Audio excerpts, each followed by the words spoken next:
canicule et complotisme. Sur France 2, on sort l'artillerie lourde. Ça n'a jamais existé, même en 1922, on le débunk assez facilement. Donc, mettons notre énergie plutôt à essayer de mettre en place les solutions qu'on sait, parce qu'on est responsable à 100% du réchauffement climatique. Mais c'est une super bonne nouvelle. Ça veut dire aussi qu'on est capable à 100% de l'atténuer. On est responsable à 100% avec 0,8% des émissions mondiales, pur mensonge d'État. Le service public, payé par nos impôts, balance sa propagande européiste. Didier Maisto, je ne suis pas climato-sceptique pour dessous, mais alors que les scientifiques les plus pointus sur le sujet en sont encore à établir un début de commencement de pourcentage de responsabilité humaine sans parvenir à un consensus, voici un animateur climat qui nous sort 100%. Mais quelle escroquerie intellectuelle, cette télé.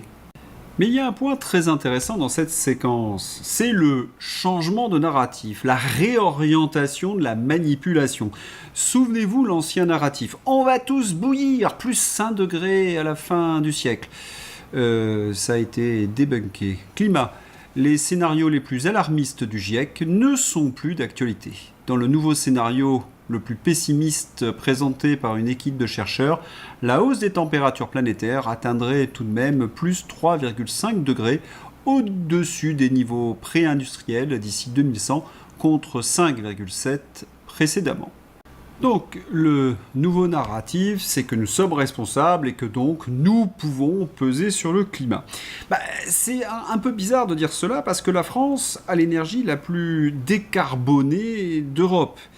Et expliquer que si les Français font des efforts, ils pourront peser sur le climat, alors que le reste de la planète a l'air de s'en moquer, puisqu'on a encore battu des records de consommation de charbon et de gaz, c'est un peu curieux. Et nous expliquer dans le même temps que l'Europe se réchauffe 2 fois plus vite que le reste de la planète.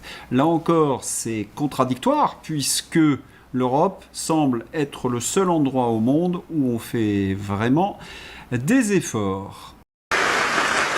Je lui dis quand même, l'écologie, il y a quand même des bons côtés. Je veux dire, préserver la planète pour les générations futures. Il me dit, quoi, Dieu? T'es encore dans ce délire à la con, hein? Tu veux sauver la planète?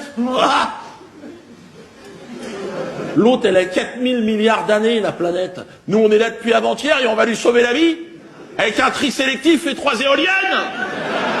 T'as pas compris qu'on se fout de ta gueule? Deux faits extrêmement importants. D'abord, au niveau du dérèglement climatique. Ça va. 2025 a été la 2e année la plus chaude, après 2023, 2024, 2022, etc., etc.